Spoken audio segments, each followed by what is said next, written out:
Today, we're unpacking an absolutely incredible story of ambition, resilience, and pure strategy. We're looking at a kid born in a cramped, one-bedroom Bronx apartment to immigrant parents who fled persecution in Belarus. His dad was a house painter. The family lived paycheck to paycheck. And yet, this boy, who had absolutely no formal design training, would grow up to build a massive global empire, dress presidents and Olympic athletes, and fundamentally redefine American style. We are decoding the business genius of Ralph Lauren. To really understand his empire, we first have to understand his origin. Born Ralph Lifshitz, he faced relentless, brutal bullying in his tough New York neighborhood. In the 1950s, having a name that sounded like a punchline pretty much made you a walking target. So at just 16 years old, he and his brother legally changed their surname to Lauren. And his success wasn't about inherited wealth or class, it was about dreams. Changing his name was literally his very first act of deliberate self-creation. He built a foundation entirely on aspirational dreams, deciding super early on that his circumstances were absolutely not going to dictate his reality.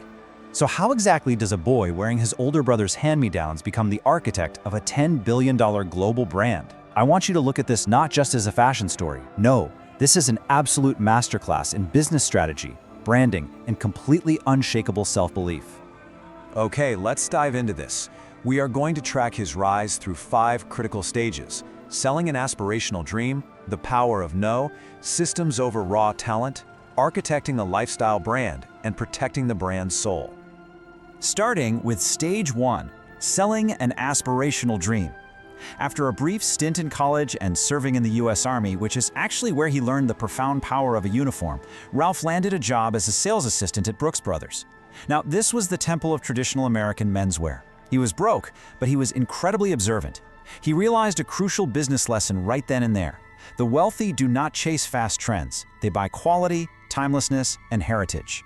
And this brilliantly illustrates his first disruptive move in the market. In the mid-1960s, the standard was all about skinny, cheap polyester ties.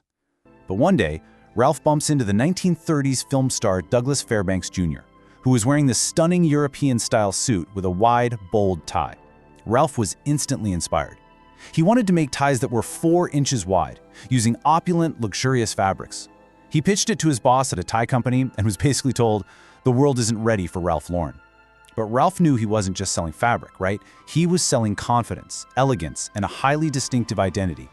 So he goes out on his own. In 1967, a 28-year-old Ralph Lauren managed to borrow $50,000 to launch his own tie collection. And get this, he worked out of literally a single drawer in a showroom in the Empire State Building. He made the deliveries himself, and he named his brand Polo.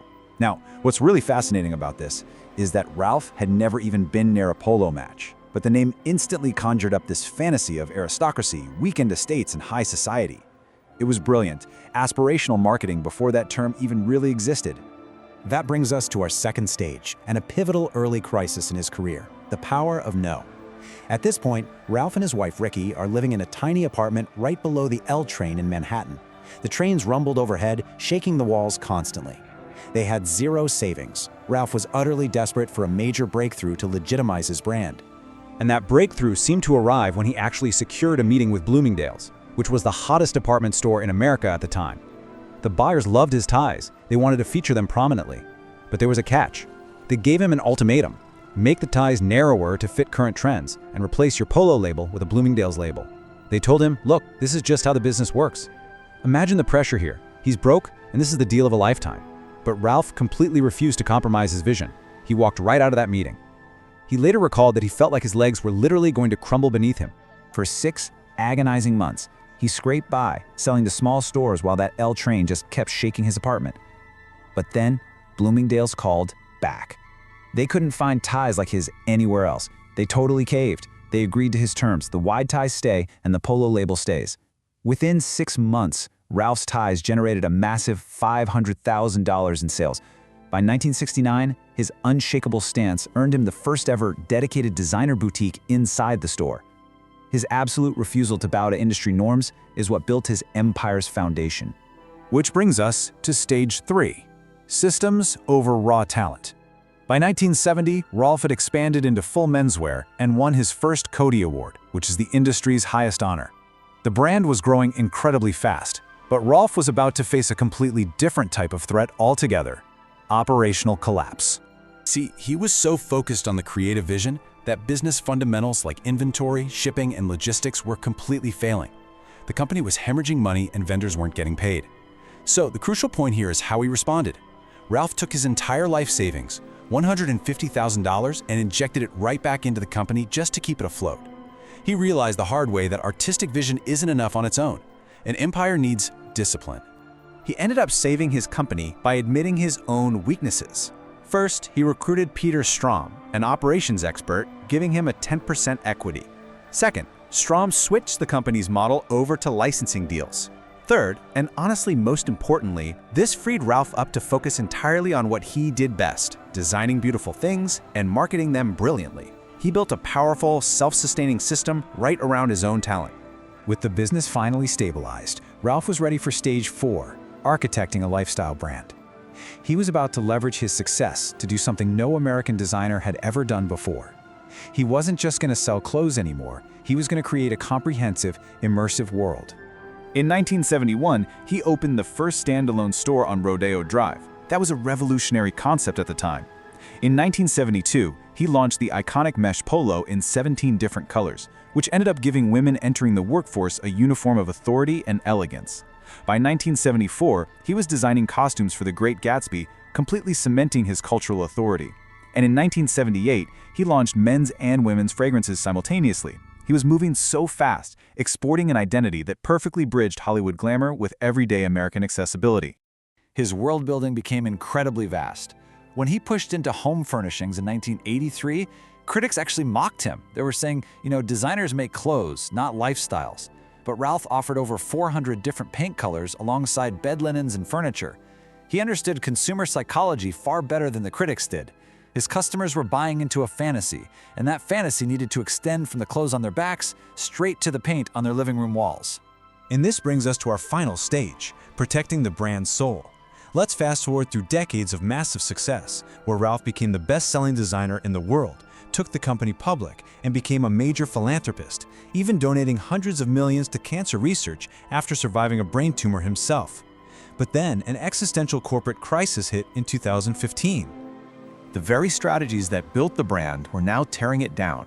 The stock tumbled 40%, revenue slumped. They had signed way too many licensing deals, which heavily diluted the brand's premium equity.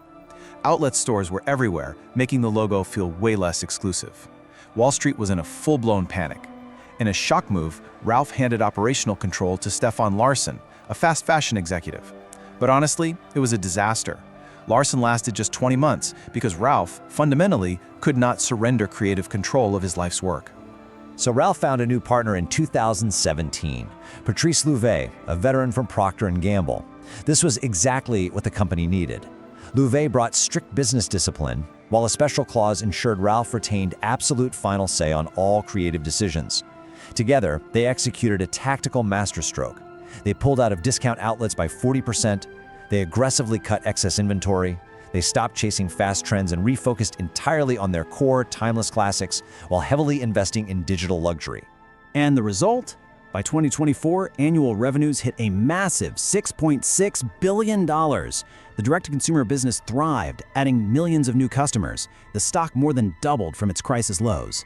Ralph's absolute refusal to compromise his core vision, just like that day in the Bloomingdale's office decades earlier, had saved his company yet again.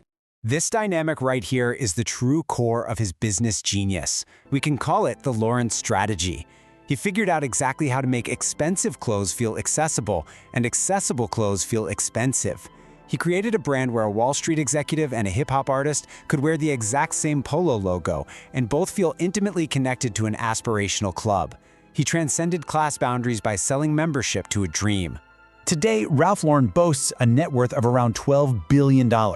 He owns a $350 million car collection and a stunning 17,000-acre ranch. The kid who used to press his nose against department store windows completely reshaped American fashion. He proved that the American promise of reinvention is real. That was imagination, strict discipline, and an unshakable belief in your own value. You absolutely can build an empire.